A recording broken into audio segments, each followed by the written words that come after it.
Eddie Hearn was criticizing these fights where you have someone like Floyd Mayweather take on a completely outmatched opposition, people who are not actually boxers. Eddie Hearn says he's not in favor of that kind of thing, doesn't like it, but he doesn't have an issue with, let's say, two YouTubers fighting each other, two people of a similar level, similar experience, and so on. He doesn't find that particularly entertaining most of the time, according to him, but he's okay with it because, again, they're usually evenly matched fights or relatively evenly matched. But as I say, he doesn't like when you have a real boxer going up against someone who isn't a real boxer. Even though, of course, during the development stages of most fighters' careers, it's full of mismatches. So some would say that's a contradiction from Eddie Hearn right there. But this right here cannot be construed in any other way than a massive contradiction and hypocrisy from Eddie Hearn, because now he's saying that he is open for talks for Anthony Joshua to face Francis Ngannou in a boxing match. And not only that, he's also refusing to rule out Canelo Alvarez fighting Nate Diaz in a boxing match. Dear, oh dear, Eddie. How are you going to turn around and, well, first of all say, I don't like these fights that Mayweather's engaged in where he's taking on people that aren't boxers, it's dangerous and it's not right and this, that, and the other, and then turn around and say you're interested in doing those kind of fights yourself. Eddie really does talk before he thinks.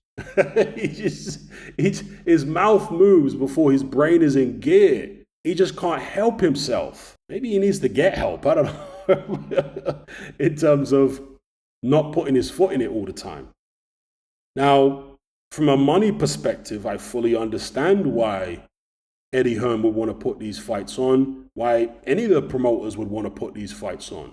It's a no-brainer. You're going to make loads of money. And of course, the fighters themselves want to make loads of money. They see it as an easy night's work, taking on a UFC guy who doesn't have elite-level boxing ability in Francis Ngannou or in Nate Diaz. And people say Nate Diaz can box. Yeah, he can box for a UFC guy, and an old UFC guy at that. But in terms of putting him in with Canelo Alvarez, give it a rest. Nate Diaz does not belong in the same gymnasium. He doesn't belong in the same arena. He doesn't belong within a 5-mile radius of Canelo Alvarez in a boxing sense. That's absurd. And Eddie Hearn is refusing to rule that out. Dear, oh dear, oh dear. And if Eddie Hearn hadn't said what he'd previously said regarding not liking these types of fights, then maybe I wouldn't be so critical of him. But he has said that stuff in the past, so I am being critical of him. Now, in terms of the fighters participating in these contests, Canelo Alvarez against Nate Diaz is a horrible mismatch, but Canelo is a guy who has fought top fighters for many, many, many, many years. This isn't someone who's been kind of picking and choosing who he fights, at least not in recent times. Picking and choosing and avoiding tough matchups. No, he's been having tough matchups. And in fact, he wants that rematch with Dimitri Bivol. So a guy like that, who's got the resume Canelo has, who's fought the kind of quality he's fought for so many years, I can forgive him fighting a Nate Diaz as well as fighting these top guys.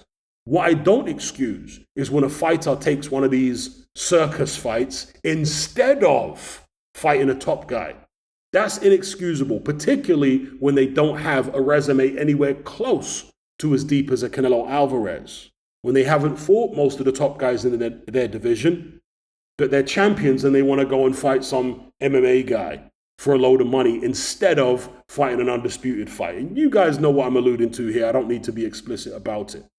So, yeah, with Canelo, if he goes ahead and fights Bivol and let's say, win or lose, he fights Nate Diaz after that, okay, it's a mismatch for a load of money, but Canelo's earned his stripes and he's done his thing. That is what that is. Now, as far as Anthony Joshua fighting Francis Ngannou, Anthony Joshua is not a champion, and I always hold champions to a much higher standard than contenders, because champions are, when they have belts, making their claim of being the king of the division. If you've got a championship belt, but if you don't have a championship belt, you can't make any legitimate claim to be king of the division. You're either a contender or a journeyman or a prospect or a has-been, whatever you want to describe the various different types of fighters out there as. You're not a champion. So if AJ was to have a fight like that, he's also fought a lot of top guys, and he's done his thing. He's tried to make big fights against the likes of Tyson Fury and Deontay Wilder, which didn't come off. So can we excuse AJ if he was to take a little detour and fight a Francis Ngannou for a load of money? I mean, I'll leave it to you guys. It's not something that would be at the top of my list in terms of fights I'd like to see Anthony Joshua in. But because he's not a champion, I give him a bit more leeway than if he actually had belts. If he had belts and he was going ahead and fighting Ngannou instead of a Fury or instead of a even trilogy with Usyk, then I would say nah. But given the fact he hasn't had belts, it's like, okay, a contender taking on an MMA guy. It's not great, but I get it. It's about the money. Anyway, let me know what you guys think in the comment section below. Are you sick and tired of the mainstream mindset? Does the dogmatic conformity and pathological ignorance have you tearing your hair out in frustration? Then don't be alone. Come and join our brotherhood on Patreon. We stand as a beacon of reason against an army of insanity. You'll gain access to my weekly topical podcast where we take more deep dives than Jacques Cousteau on an endless variety of subjects. There's also videos, interviews, live Q&As, as well as a vast back catalogue of previous episodes, including my popular Confessions of a Nightclub Bouncer series.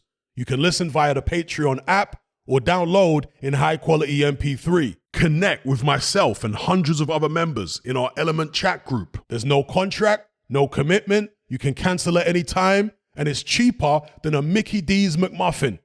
Just head to my Patreon page via the link below this video and select the tier called the Brotherhood of Reason. I'll see you over there.